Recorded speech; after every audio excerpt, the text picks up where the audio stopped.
திமுகவால் பழிவாங்கப்பட்டு வாக்கால் வீழ்த்த முடியாத அம்மாவை வழக்கால் அவர்கள் வீழ்த்தினாங்க. ஆனால் இன்றைக்கு இந்த திமுக அரசாங்கம் திரு ஸ்டாலின் அவர்கள் தேர்தல் காலத்தில் பேசுனதெல்லாம் போட்டு பாருங்க.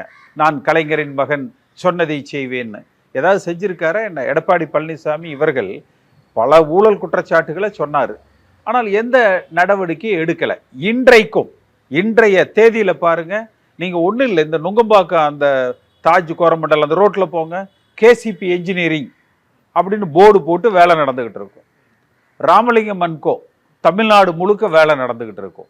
அப்ப எடப்பாடி பழனிசாமிக்கு, வேலுமணி போன்றவர்களுக்கு ஆட்சியில் இருந்தாலும் ஆட்சியில் இல்லாவிட்டாலும் சம்பாதனை, வருமானம், அவர்கள் வாழ்க்கை வளமோடு வளம் கொளித்து கொண்டு இருக்கிறது.